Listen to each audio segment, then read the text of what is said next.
السلام عليكم الاخوان، نتمنى تكونوا بخير وعلى خير. السوق ديال الطوموبيلات المستعمله في المغرب ولا حقل ديال الالغام، الماكياج وصل للعظم، والسيارات اللي غارقه في الفيضانات كيتعاود ليها البيع كانها جديده.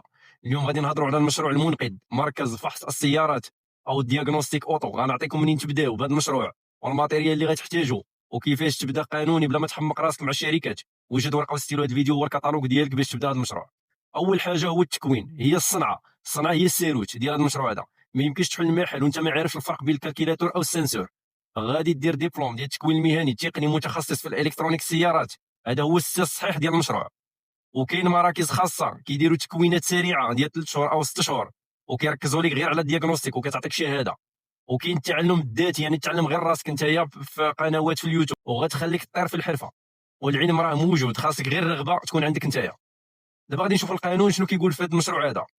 بزاف كيسولوني كيقولوا له واش ضروري ندير شركه باش نفتح هذا المشروع هذا؟ غادي نقول لك لا، راه تقدر تبدا غير بنظام ديال المقاول الذاتي، وراه ساهل في التسجيل. الضريبه فيه طايحه بزاف، كتكون غير 0.5، وما كاين الصداع ديال المحاسب داك البيرون اللي كيدار كل 3 شهور عند الكونطابل. وهاد البطاقه كتعطيك الحق تعطي فاتوره قانونيه وتكون مريقل مع الدوله، وتقدر تفتح بها كراج ديالك وما كاين حتى شي مشكل، وتصرح بالمداخيل ديالك. وكاين في هذا المشروع هذا كاين واحد الخدمه اللي كتسمى خدمه VIP، هي التنقل عند كليان حتى للدار او حتى للمحل فين كاين هو. هنا فين كاين الربح ديال بصح. هذا المشروع هذا راه مشروع زوين، وهذا السيرفيس هذا ديال VIP اللي كيتسمى سيرفيس ادوميسيل راه سيرفيس زوين وفيه الفلوس.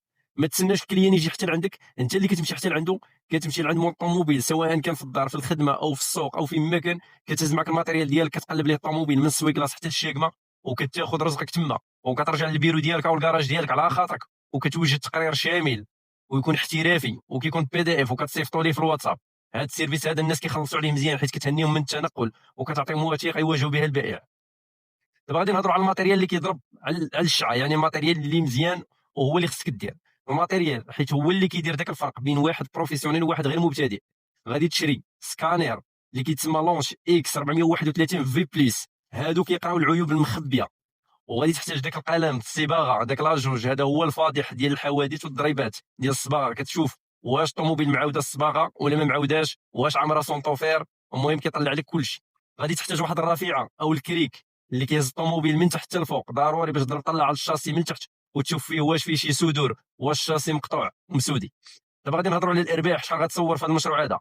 بالنسبه للفحص الشامل كيوصل ل 500 درهم او 600 درهم. الا درتي غير في طوموبيلات في النهار سيرفيس ادوميسيل راك كضرب 1000 درهم، وتبارك الله راه مدخول شهري يقدر يفوت حتى 3 مليون ديال السنتيم في الشهر.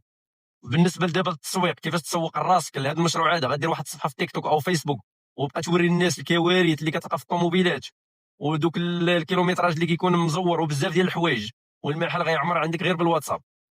غادي في الختام غادي نقول لك بلي هذا المشروع هذا فيه المسؤوليه، خليك ديما معقول حيت المصداقيه هي اغلى راس مال عندك. ولا بغيتوني ندير لكم شي فيديو داخل شي محل ونوريكم الماكينات كيفاش كيخدموا، فرقعوا لي هذا الفيديو باللايكات وخليوا لي كلمه خبير في التعاليق.